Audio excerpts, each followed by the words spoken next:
O que é necessário fazer para que alguém deseje alguma coisa?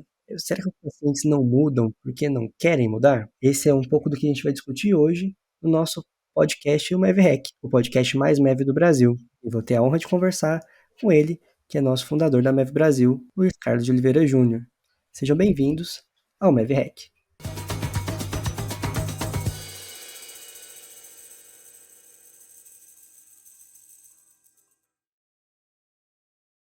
Luiz, bem-vindo agora na posição de convidado do MevHack. Oi, Marcelo, que bom, né? Tô de convidado do nosso podcast. Isso é uma honra Exato. sempre. Luiz, para a gente poder começar a esquentar aqui o nosso assunto, o que é desejo? Como é que a gente pode entender essa coisa de desejo? Esse assunto ele é interessante, Marcelo, porque eu falo que o desejo é a fronteira final da ciência da mudança. Parece uma Uhum, frase de Star Trek, uhum. né? A fronteira final. E ela é a fronteira final da ciência da mudança, porque sem desejo não tem nada que aconteça. A gente não tem por onde começar. Desejar é querer. O problema de definir desejo é querer o quê? Psicanalistas como Lacan, por exemplo, vão dizer que desejo é uma falta de um objeto. Outros vão dizer que desejo, na verdade, é o desejo pelo desejo do outro. É quando eu Sim. quero que o outro me queira. Mas seria isso, o querer algo. É difícil até substituir a palavra desejo por alguma coisa. O importante é que desejo não é vontade. São duas coisas diferentes. O Kant fala isso. Vontade e desejo são duas coisas diferentes. E como a gente pode entender isso de maneira separada? Né? O que é desejo, o que é vontade? Quando a gente está falando de vontade, a gente está meio que ligando aquilo que a gente chama de motivação, de força de vontade, que é sustentar o caminho para algo que eu desejo. Então, o desejo é o querer. A Uhum. vontade está ligado ao persistir no querer. Como se a vontade fosse o motor do desejo. Não o motor, né? Ao contrário, na verdade. O desejo é a coisa que tem que acontecer primeiro. Se for no sentido daquela que consegue levar você a alcançar o desejo, nesse sentido, como motor que caminha o transporte, tudo bem. Mas a questão é que também nem existe como motivar alguém sem que haja desejo. A motivação é algo que acontece porque não existe desejo nenhum. E como a gente consegue entender o desejo de alguém? Entendendo o querer dela, né? Isso. Eu não sei nem se entender o desejo do outro é que é a questão. As pessoas querem coisas Uhum. o tempo inteiro, né? E esses quereres, eles são talvez muito comuns, né? Nós queremos ser no fim amados. Eu concordo com os psicanalistas que dizem que o desejo principal da gente é ser desejado pelo outro. A gente quer ser aceito pelo outro e todo mundo quer isso. Então, quando as pessoas falam em desejo de poder, em desejo de influência, em desejo de prazer, seria o desejo de estar bem com o outro. Então, acho que o entender o desejo é entender essa dinâmica disso que nós estamos atrás. Eu acho que o grande problema é quando as pessoas querem algo diferente do que nós queremos ou algo que não está alinhado com objetivos de saúde, por exemplo. Quando o desejo leva a resultados ruins, desastrosos para a pessoa. É E para onde está dirigindo esse desejo que talvez seja o grande problema.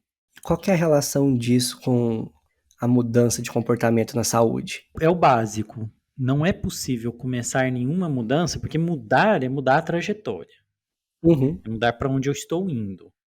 É um comportamento, tem uma finalidade, é mudar a trajetória da minha história. A minha história, ela está em direção a algo que eu quero, a algo que eu sonho. Se eu não mudo esse sonho, eu não tenho como fazer nenhuma mudança. É o básico de pensar em mudança é descobrir qual é esse desejo da pessoa, qual é esse sonho que ela quer. Né? Ou como ela pode chegar nesse sonho de outras formas, com outras alternativas. Porque é aquilo, repetindo, né? Basicamente, nós desejamos as mesmas coisas. Uhum. O ser humano não é tão criativo assim que ele invente desejos diferentes para cada um. Nós inventamos formas diferentes de alcançar esses desejos. Né? Nós temos variações da forma de chegar no desejo. Mas os desejos são os mesmos. E se não existe, né, um alinhamento de mudanças que são desejáveis, e aí nós estamos falando desejáveis por nós, talvez, ainda, porque o paciente ainda não deseja aquilo, mas a gente acha que aquilo para ele é importante, porque vai ser bom para a saúde dele. Se não tiver alinhado com o desejo final dele, ou pelo menos ele não descubra essa possibilidade, não Uhum. tem por onde começar. E aí, já que você está comentando que às vezes eu posso querer algo pelo meu paciente, eu estou desejando por ele, né? E às vezes ele não consegue enxergar o alinhamento desses desejos, né? Na verdade, o desejo final ele até pode ser comum, mas as estratégias não estão alinhadas. Então, às vezes ele tem uma estratégia para alcançar o desejo que eu entendo que não é protetora para a saúde ou que às vezes nem vai levar ele para o que ele acredita que vai ser o destino final, né? O desejo de fato dele. Como que eu posso estimular alguém a desejar, se é que é possível estimular alguém a verdadeiramente desejar?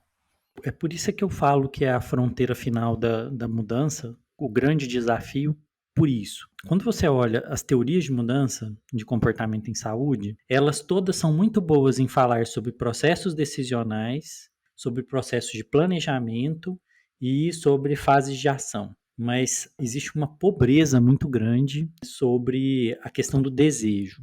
Quem entende mais do desejo, de acesso ao desejo, são outras áreas.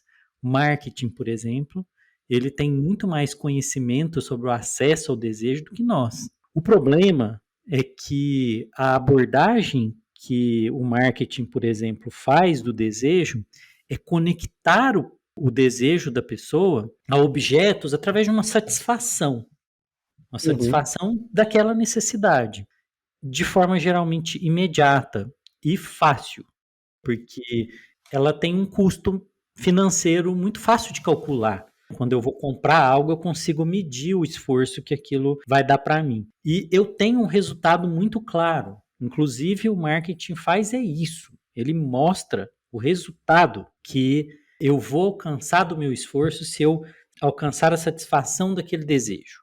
Na saúde, isso é um pouco menos claro. E existe o problema de que o custo da mudança, o custo para alcançar, nem sempre é tão claro quanto pagar uhum. algo, né? Nem sempre é tão garantido. Então, nós ainda não aprendemos a criar aquilo que o marketing cria, que é despertar a capacidade sonhante das pessoas, que a gente Uhum. precisa aprender a fazer. Muitas vezes as pessoas não desejam porque elas não sonham, ou pelo menos não sonham aquele sonho. Então, é um estado, primeiro, de que existe satisfação de necessidades e desejos por outras vias de forma fácil ou mais segura. É uma coisa bem discutida na saúde mental hoje, de que a velocidade com que nós somos satisfeitos por outras vias, como a gente satisfaz o sonho, como nós satisfazemos nossos sonhos de prazer, de poder, de pertencimento, de potência, a gente consegue satisfazer de forma rápida em outros lugares, a gente acaba não engajando ou não investindo energia para buscar satisfações que não são tão claras assim, que são caminhos um pouco mais tortuosos, incertos, como algumas metas de saúde. Então, é preciso que a gente ainda aprenda como tornar mais claro os sonhos e despertar esses sonhos ligados à saúde das pessoas. Você acredita que essa questão muito contemporânea de uma aversão à incerteza pode ser um dificultador para a adoção de comportamentos mais saudáveis? Eu acho que em parte sim, em parte sim. Qual é o lugar que a gente está? A gente precisa ver isso, né? Qual é o mundo que a gente vive?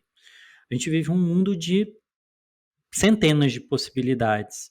As pessoas podem ser, pelo menos é prometido para elas que elas podem ser tudo. E isso gera grande ansiedade por uma desorientação mesmo. Eu não tenho trilhas muito bem descritas sobre qual é meu caminho. Eu tenho muitos sonhos possíveis. E isso cria uma certa desorientação. Essa incerteza ela é muito ruim. Tanto que as pessoas gostam, né? Vamos dizer assim, as pessoas gostam de quem dá regras para elas. Por isso que faz tanto sucesso alguns influenciadores de saúde ou de comportamento, que dizem, né, religiosos também, né, e essas coisas às vezes se misturam. A gente vê essa mistura de todas essas coisas, conteúdos comportamentais, psicológicos com religiosos misturados juntos, porque Uhum, as pessoas necessitam de orientação. Elas necessitam buscar essa orientação. Em parte, sim, porque os caminhos necessários para fazer mudanças de estilo de vida, eles são complexos demais e às vezes você não pode prometer resultados como se promete em outras áreas, mesmo que elas não cumpram, elas prometem. Mas eu acho que passam por outros lugares isso. Principalmente quando você pega situações clínicas muito claras. O paciente que fuma e tem um problema de saúde muito grave e ele precisa parar de fumar e às vezes ele não quer por uma desesperança, por ceticismo, na própria capacidade dele, então uma crença de autoeficácia muito baixa, porque ele não consegue ver que é possível. O desejo, ele está no campo da possibilidade. A gente não consegue engajar em algo que eu não sei que é possível. Então, quando existe ceticismo, quando existe desesperança, não existe possibilidade. Porque quando a pessoa deseja algo, porque aquilo ela vê como possível, o próximo passo, que está na decisão de fazer aquilo, ele é no campo das probabilidades. uhum. Mas primeiro precisa existir a possibilidade. E às vezes a possibilidade não é vista porque eu não acredito que eu posso alcançar aquilo, ou porque eu nem saiba que exista aquilo. Então, em algumas situações, eu acredito que os pacientes não conseguem porque eles não acreditam que eles dão conta. Em outras, porque isso nunca foi apresentado como uma alternativa de vida para elas. Você tem se desenvolvido e aprendido com os conteúdos aqui do podcast do MavHack? Então eu tenho uma oportunidade para você. Para ir rapidinho o que você está fazendo agora, você vai lá no perfil do MavHack e você vai ter a oportunidade de avaliar esse podcast com a quantidade de estrelinhas ali que você achar que o conteúdo daqui agrega de valor para você. Lembrando que essa é uma forma também de você demonstrar a sua gratidão e a gente vai podendo criar esse ciclo aí de perceber que a gente tem feito diferença na vida das pessoas e que você vai poder fazer a diferença também na vida dos seus pacientes. Então convido você a avaliar o podcast, seguir também para receber todas as notificações. E aí você entende que o mecanismo ou o processo pelo qual o facilitador, né, no caso o médico ou o profissional que estiver auxiliando nessa tarefa da mudança, ele precisa acreditar nessa possibilidade ou ele Sim, pode não acreditar? não tem jeito de você fazer uma proposta para alguém sonhar com algo que você não acredita também que seja possível. O que é muito diferente de você querer forçar a pessoa a desejar uma coisa sua.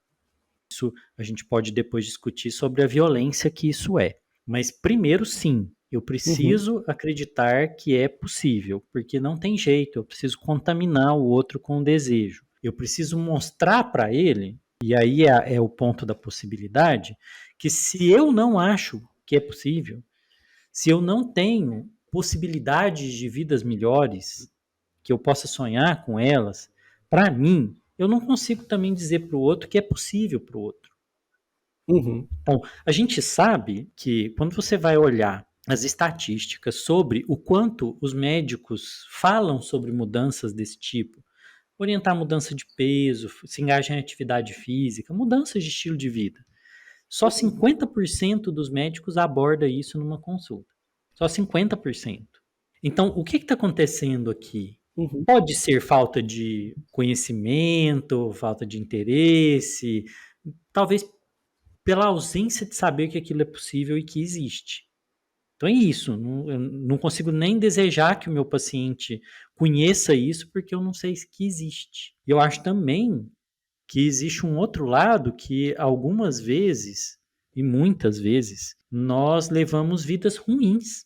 Profissionais de saúde levam vidas ruins, atoladas de trabalho, estresse, com muitas angústias, preocupações, ansiedade. E isso leva a um encolhimento também da capacidade de sonhar. Porque a vida fica, o dia a dia, ele é tão pesado e tão ameaçador que eu não consigo produzir sonhos, Uhum, que eu precisarei de uma boa saúde para alcançá-los. Aí eu acho que sim. a gente chega nesse ponto assim, né? O sonho, o desejo, ele tem um papel importante porque ele pede uma vida funcional para alcançá-lo. E depois ele pede que você mantenha para que você desfrute daquilo que você alcançou. E você comentando isso me faz pensar algumas coisas aqui. Se eu estou com uma desesperança em relação à possibilidade do meu paciente mudar, ou se eu não acredito que essa possibilidade exista, e aí eu não me sinto capaz de gerar esse desejo, eu também vou me sentindo frustrado a todo instante, né? Porque uma coisa retroalimenta a outra nos dois sentidos, né? Tanto de não me sentir eficaz em auxiliar nesse processo, e aí me sentir impotente, então eu deixo de sonhar, quanto o inverso também, né? Eu estou tão atribulado que não consigo sonhar para mim, que dirá estimular o outro a poder acreditar em alguma coisa, mesmo que eu saiba que ele possa. Mas não cria campo para examinar possibilidades e depois traçar as probabilidades, né? Os caminhos prováveis para chegar naquele fim. Eu acho que a gente pode trazer aqui uma metáfora que é interessante para isso, Marcelo. Imagine que nós fôssemos lá em 1400, entre 1400 e 1500, antes de Colombo ter descoberto a América, que a gente olhasse lá na Península Ibérica, o Oceano Atlântico, assim, lá do Cabo da Roca, onde os Uhum, portugueses achavam que era o fim do mundo, que o mundo acabava ali, que você olhasse, você se jogaria naquele oceano em busca de um outro continente, sem que você soubesse, sem que existisse a possibilidade, sem que você sonhasse, ou tivesse alguma certeza de que lá tem aquilo, é coragem demais. uhum, E sem isso, também não dá nem para mobilizar energia para fazer. uhum, E aí, cansado, eu também não consigo fazer essa travessia. Então, esses dois elementos eles têm que estar juntos. Exige uma coragem muito grande desejar. Muito. Porque ela exige esforço demais. Exige bastante esforço. Então, a coragem é um elemento importante aqui, que supera às vezes até esse cansaço. Eu estou falando coragem num bom sentido, aquela motivada por assim, por aquele desejo mesmo, por uma decisão de que eu irei atrás daquilo. Mas com certeza, cansaço, a desesperança, ninguém cruza esse espaço se não houver esperança. sim. Eu entendi quando você fala de coragem, justamente esse abraçar a incerteza que é inerente a isso, né? Eu não sei se vai dar certo, mas eu acredito que isso exista, então eu vou bancar isso, né? Eu me lanço para poder ver o que tem do outro lado, podendo não ter É, nada. e é interessante isso, você me fez pensar uma coisa aqui, que é assim, isso do lado do paciente já existe, né? Mas Sim. também existe uma angústia na nossa prática, quando a gente vai falar de medicina do estilo de vida, de mudança de estilo de vida. E talvez esse seja o grande desafio, quando a gente fala do desafio de ajudar pessoas que não querem mudar ainda, é que eu conseguir sustentar essa esperança. Porque esse processo de mudança, às vezes com alguns pacientes, ele é um mar que você anda e você ainda não vê terra. E quanto Uhum, mais você anda, mais longe o horizonte parece estar. Porque ainda não chegou no momento de ver terra à vista. Então, se você não tem, né, essa coragem de sustentar que vem da esperança, às vezes se torna muito angustiante. Quando uhum, você vai no desejo de que o caminho fosse mais curto, queria que até que tipo, fosse só um rio, não fosse um oceano, às vezes é um rio.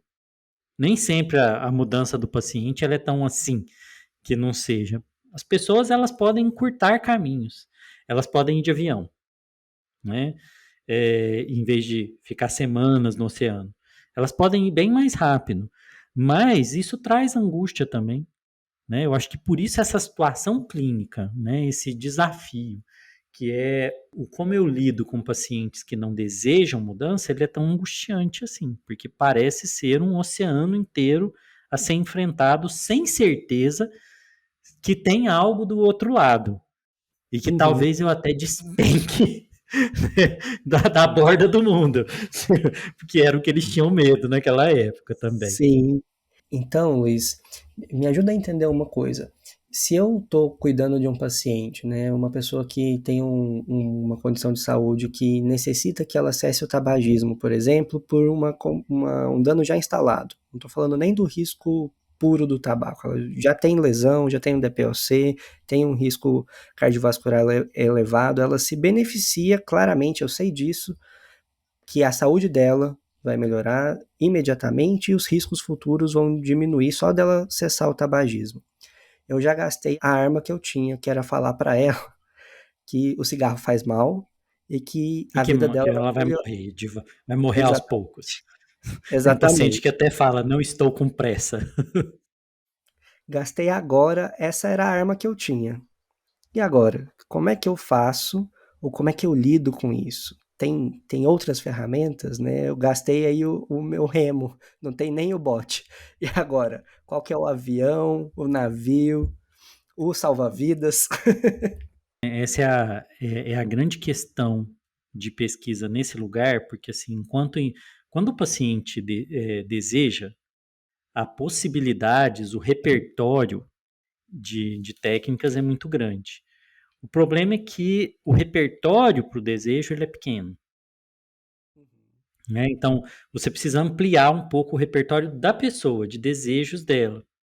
Então, o caminho está eu vejo em dois pontos aqui. Talvez entender se essa pessoa tem sonhos que ela pode realizar, e aí é investir nisso.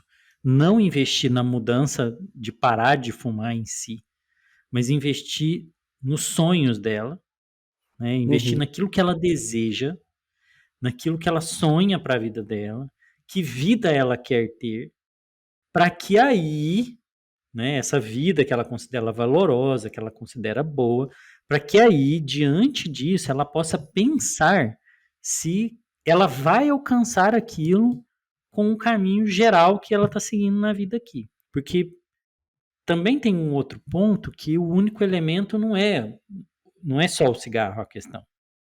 Né? uhum. Tem outras coisas na vida que ela precisa, né, e pode precisar fazer para alcançar aquele lugar.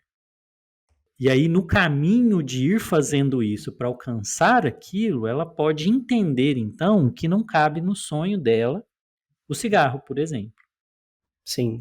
Tem uma coisa que é muito interessante quando você vai ler especificamente sobre tabagismo. Quando a gente vai procurar o que as pessoas dizem que motiva elas a parar de fumar.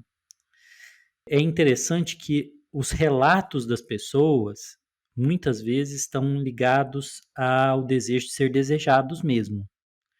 Elas param de fumar porque alguém que ama elas, ou que elas gostariam que respeitasse elas, continuasse olhando para elas com admiração, com desejo, com um olhar desejoso, mas que o cigarro não encaixa nisso que a pessoa quer.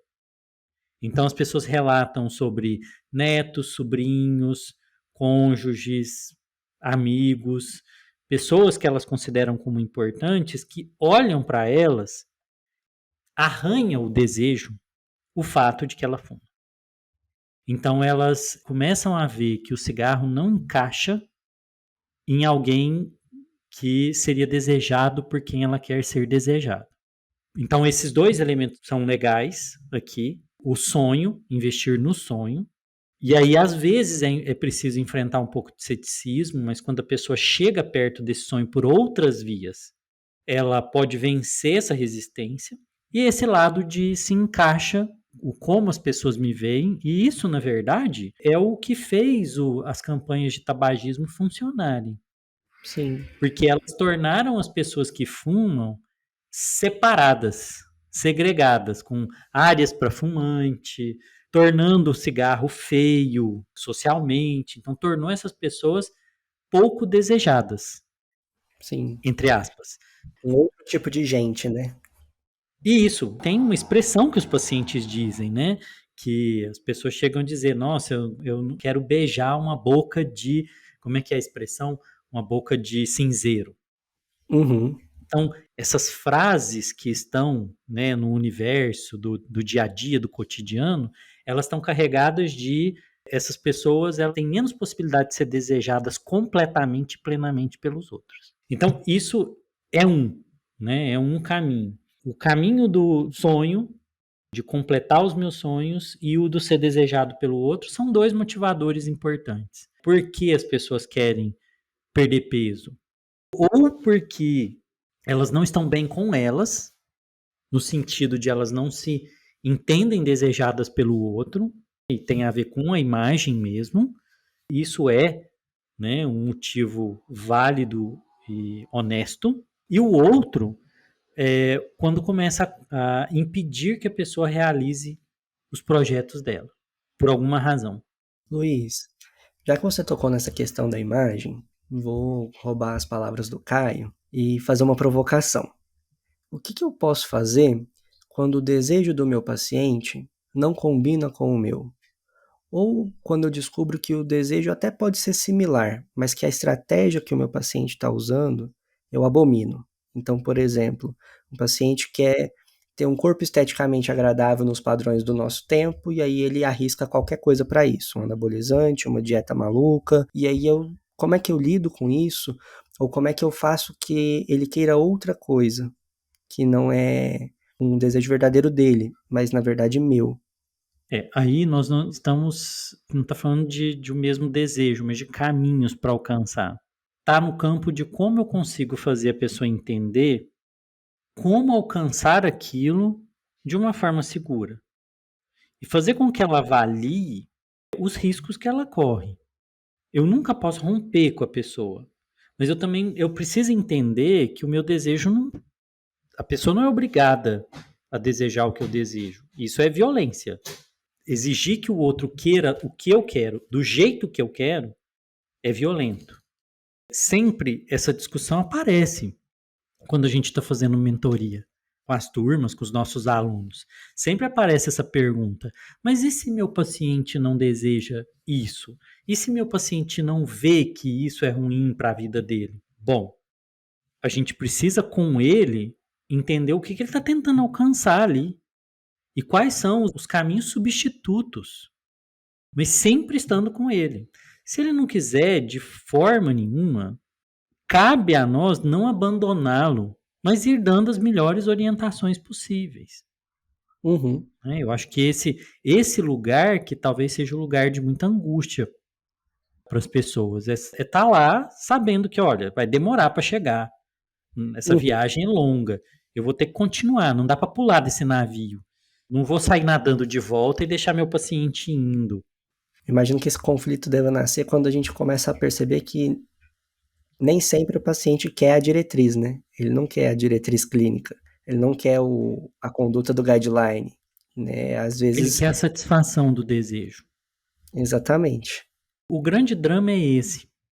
Muitas vezes o desejo ele não é freado por uma vontade. É o que o Kant ia falando. O Kant vai diferenciar os dois porque o desejo ele vem de instinto. Ele é derivado do instinto. Enquanto que a vontade, ela é um exercício de vontade, né? Ela é planejada e a gente coloca a vontade a serviço do desejo. Mas a gente pode também reorganizar esse impulso do desejo. E que ferramentas ou que habilidades eu preciso ter se eu quiser ajudar alguém nisso? Eu acho que a maior ferramenta é a capacidade de projetar ou de gerar um repertório junto com a pessoa, um repertório maior de desejos. Eu acho que a criatividade é a coisa mais importante na fase de desejo. Criatividade no sentido de levar a pessoa a pensar e se? E se? Porque o que a criatividade faz o processo de inovação, por exemplo, é isso, é você tentar pensar se o impossível pode ser possível. Uhum. Ou se existem outras formas de se fazer a mesma coisa. Isso é o que falta para quem tem que trabalhar na fase de desejo. Não é à toa que nós temos extrema dificuldade, estou falando nós, médicos, temos extrema dificuldade com a fase de desejo, porque tudo aquilo que nós fomos ensinados é o contrário de sermos criativos. Sim. O fato de existirem guidelines, de existirem. Não estou falando que eu sou contra isso, eu estou dizendo que Sim. isso cria um pensamento muito linear e pouco criativo. É claro Sim. que a gente precisa de segurança para condutas, eu não estou sendo doido aqui. A gente precisa de segurança para condutas, mas a gente precisa também de um exercício, nesses momentos, de geração de possibilidades com a pessoa. E se? E se? Mas e se? Ah, não, mas e se? E se? E se? E se? Quantos sis você poderia gerar com a pessoa e levar ela a ver possibilidades? E eu acho que um outro ponto que tem a ver é o da curiosidade. Uhum. Nem nós, às vezes, nos engajamos em buscar futuros alternativos para as coisas na nossa vida. De ficar buscando novidades. O que Uhum. alimenta a criatividade é a busca de novidade. E aí, se eu não busco novidades, formas diferentes de viver, formas diferentes de fazer, formas diferentes de atividade física, de movimento, de alimentação, possibilidades diferentes de estilo de vida. Se eu não conheço isso, eu nem sei que é possível fazer o meu paciente gerar possibilidades. Entende? Então, curiosidade e a criatividade, elas são essenciais para quem vai enfrentar o desafio de trabalhar com a fase do desejo. Que eu repito, se a pessoa venceu isso, tá fácil, é moleza. Quem trabalha com um paciente que quer, isso aí não é dificuldade nenhuma. A arte está em despertar desejos. Você já parou para calcular qual o impacto que a falta de ferramentas e habilidades específicas de medicina do estilo de vida tem hoje no seu atendimento e na saúde do seu consultório, da sua clínica? Então eu tenho uma oportunidade para você. Nesse momento, a gente está com as inscrições abertas para você poder se candidatar a participar da próxima turma das nossas formações de MEV. Aqui na descrição desse podcast você vai ter um link e nesse link você vai poder colocar suas informações e a nossa equipe vai poder avaliar se realmente é o momento adequado para você, se a nossa formação realmente vai poder agregar valor para você. Você vai ter uma consultoria gratuita ali da nossa equipe e, fazendo sentido, tendo esse alinhamento, vai ser um prazer ter você junto com a gente e poder ver o avanço da sua carreira de pessoas sérias, de pessoas éticas que estão comprometidas a entregar o melhor para os seus pacientes. Luiz, talvez não fique claro para quem tá ouvindo a gente, ou para quem tá chegando agora na escola, quem é essa pessoa. Quem é a pessoa que trabalha na fase do desejo? Quem é essa pessoa que precisa dessa criatividade nos cenários clínicos? São aqueles que estão trabalhando com pacientes que precisam de mudar, porque eles estão em situações clínicas em que isso é muito importante e que esses pacientes precisam mudar, mas eles não querem.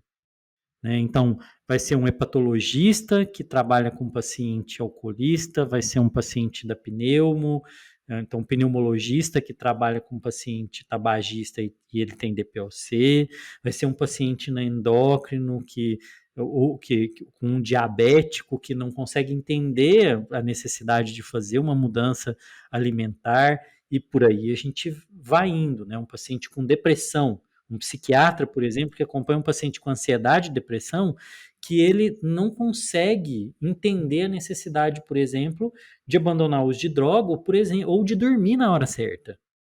Uhum. Porque ele satisfaz os desejos dele na madrugada, né? Uhum. Ele vive uma vida quando todo mundo vai dormir. E aí ele não entende que porque ele não dorme, ele não melhora. A vida Sim. dele tá ruim no outro dia por isso.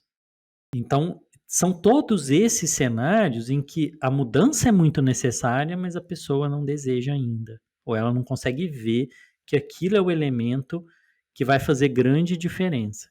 E nós temos que estar nesse lugar de ajudar essa pessoa a fazer isso. Te ouvindo falar, me faz pensar que é o lugar de quase todos nós, né? E que às vezes a gente acha que esse é o lugar de quem vai fazer psicoterapia, de quem conduz psicoterapia, né? E não. É um grande erro esse, né? É um grande erro. A gente está o tempo inteiro lidando com isso. Essa é uma soft skill, Sim, né? Essa é uma habilidade leve que, sem ela, não tem jeito de se aplicar às outras. sim, O paciente que não deseja tomar o remédio, não adianta você saber qual o melhor remédio para ela. Vamos pegar uma situação aqui extrema, né, Marcelo? Que talvez as pessoas vejam isso, né? Quando você tem um paciente, por exemplo, com câncer, que ele tem que operar e aquilo vai ser curativo para ele, mas ele não quer operar. Essa é uma situação dramática que a gente vive, né? Quando um paciente não quer o tratamento que é curativo ou que vai salvar a vida dele. e que você sabe, né? E que você tem essa certeza, mas não Sim, tá na sua mão, né? A sua mão essa é a solução que resolve o seu problema, mas é a chave sim. que só você vira, né? Tanto que esses problemas, eles são os problemas, por exemplo, que vão cair nas discussões de ética. Sim, O que eu faço quando o paciente não quer algo, né? E aí vão entrar os elementos da discussão de ética, de beneficência, não maleficência, justiça, autonomia, os elementos da ética principialista. Esses são desafios que a gente enfrenta todos os dias. Quando o paciente não quer, ele não deseja aquilo que é curativo para ele. Então, já passei por essas situações algumas vezes nesse tempo de vida. E o que eu aprendi é que o desejo, ele pode aparecer quando você investiga as razões do não querer, as razões do não desejar. Em geral, existem barreiras lá no fundo que têm a ver com medo de sentir a falta de algo. Tem a ver com a não realização do próprio desejo. sim. Por incrível que pareça. O medo de querer, né? O medo de descobrir que pode. O medo de que aquela decisão, de que aquela escolha, ela vai levar a uma falta. É aquilo assim, o desejo ele pode ser satisfeito de várias formas. Quando eu já tenho um, é muito ameaçador abrir mão disso para pular em algo Uhum. desconhecido. Eu já tenho a minha terra aqui. Como é difícil pensar que eu vou atravessar um oceano e não ter certeza se eu vou encontrar uma terra tão boa quanto essa. Que eu Sim. vou ter um chão para pisar de novo tão seguro. Eu já gosto de sair com os meus amigos e beber e me sinto muito legal nessa roda de conversa, no churrasco, fumando. E aí agora você tá me contando que eu posso ser legal também e me sentir o cara num lugar que eu não conheço, que eu acho que às vezes até lá pode ser meio chato. Aí você vê que aparece o serás, né? Mas olha a expressão que você coloca. Me sentir o cara. É aquilo Uhum, que a gente estava falando de ser sim, desejado pelo outro. Será que os exato. outros vão continuar gostando de mim? Às vezes, quando a gente está trabalhando com jovens, né? Uhum, Adultos bem jovens, né? Acabaram de sair da adolescência, ou talvez nem saíram ainda, né? sim, adolescentes. Você escuta algumas coisas muito interessantes, como assim, mas se eu parar de beber, vai ficar tudo muito chato, Uhum. né? Então, assim, a ideia de que o mundo fica bom para eles e fica desejável e eles ficam desejáveis só com aquilo. Sim, E não entendendo que aquilo não é a satisfação verdadeira de um desejo. Uma boa relação com as pessoas, ela tem que existir e ela tem que aguentar até o tédio. Se eu gosto sim. de uma pessoa, eu tenho que aguentar a chatura dela, o tédio dela, o mau humor dela. Né? Uma vez eu escutei uma coisa muito legal, que a gente ama as pessoas, mas pode ser que em alguns momentos a gente não está gostando delas, apesar de amar elas. Então, é entender que às vezes a gente pode não gostar de alguém que a gente ama. Sim. E que não confundir isso faz com que talvez a gente faça um gostar artificial. Um desejar o outro de forma artificial. Sim. E aí leva por esses caminhos. E a gente às vezes faz isso no consultório, né? Às vezes o que vai frustrando a gente é justamente essa questão do não gostar daquela versão, daquele comportamento, daquele paciente, por não ver que, na verdade, ele pode viver outra vida, eu acreditar nisso e contar para o paciente que eu acredito nisso mesmo, que isso é possível e ter essa criatividade de enxergar possibilidades, né? Isso. E de mostrar para ela que, ó, existem outras possibilidades, tá? Existe vida. Uhum. Vidas alternativas em outros universos. Existem várias possibilidades de vida em que pode existir uma versão sua muito feliz sem cigarro, uma Sim. versão muito feliz com outro padrão alimentar, uma versão muito feliz em que a atividade física faz parte. Não é à toa que hoje em dia você tem tantos filmes que tratam sobre universos paralelos, Sim. porque é uma necessidade das pessoas poderem ver, é uma necessidade inconsciente, né, que aparece aí na arte, das pessoas poderem ver que existem outras possibilidades. Sim. A vida é isso, né? A monotonia é o que não combina com a vida. Isso, né? E a vida exige um se virar e um gerar soluções e alternativas para ela. O que a gente não pode esquecer é isso de que o desejo ele pode ser desperto. Uhum. Ele pode ser desperto nas pessoas. Você pode acender esse fogo. Esse fogo pode acender. Você precisa de paciência para isso, né? Uhum. E nunca tentar fazer isso à força Uhum. com o seu. E Para aí quem, exige um pouco de esperança sempre, com sim, virtude. para quem gosta de sobrevivência, essas habilidades de viver em lugares difíceis, é acender o fogo sem o fósforo, né? Esse é o É o despertar grande do desafio. é o grande desafio. É Quando você vê esses possível, reality shows de sobrevivência, né? A grande prova é essa, né? Eu consigo acender fogo sem fósforo, né? No meio de um lugar úmido, de um lugar exatamente, com vento, né? Um lugar que não quer que eu acenda o fogo ali. Essa é a grande prova da habilidade. sim. Luiz, E eu como gostei. que a gente faz isso? Isso é uma boa metáfora, sabe? A gente fica lá esfregando aquele pauzinho até que gera calor, né? Sim, A gente vai batendo na pederneira ou na pedra até criando faíscas, pequenas faíscas, né? Até que isso incendeia. Esse é o nosso trabalho. E rolando a coisa, gerando esse calor. E uma hora vai batendo, pegar. gerando faísca.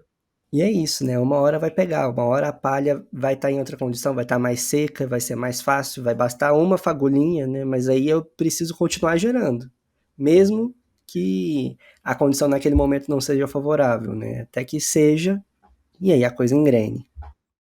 Isso aí. Luiz, gostei muito do nosso papo, aprendi muito e fiquei com uma pulga atrás da orelha. Se eu quiser aprender isso, ver isso acontecendo na prática, ver como que é uma pessoa que não quer mudar, acender o pavio, engrenar, que oportunidade eu tenho? Ah, como a gente sabe que isso é uma das coisas mais difíceis de enfrentar, né? Tá dentro das situações difíceis da MEV, a gente decidiu fazer isso no MEV Experience. Então, o nosso evento lá em 6 de julho, né, desse ano de Uhum, 2024, ele vai ser justamente sobre situações clínicas difíceis, situações clínicas da MEV difíceis, os grandes desafios. Então, vai ser sobre o paciente que não quer mudar, o paciente que não dá o primeiro passo, o paciente que não sabe o que fazer e como ajudar quem não consegue resistir à tentação. São as 4 grandes dificuldades que a uhum. gente enfrenta mesmo na nossa prática. Então, lá em 6 de julho, você vai assistir a gente fazer uma simulação né? Ver um paciente, ver como se comporta, o que a gente faz na prática e depois discutir isso com como resolver isso com ferramentas, com abordagens, ali ao vivo. Então vai ser lá em 6 de julho, no Unibis Cultural, em São Paulo, né? E a gente vai colocar aqui na descrição do podcast como que você faz para fazer a sua inscrição. Vai ser o primeiro evento presencial da MER Brasil. A gente vai reunir toda a tribo para desejar junto essa revolução da saúde que a gente quer fazer. Maravilha, Luiz. Então, para quem está ouvindo a gente, se quer fazer parte desse momento, deseja isso junto com a gente, é só correr aqui na descrição e fazer a sua inscrição para estar lá junto no primeiro grande evento presencial da MEV Brasil. É isso aí. A gente se vê no nosso próximo episódio. Até lá. Até lá, pessoal.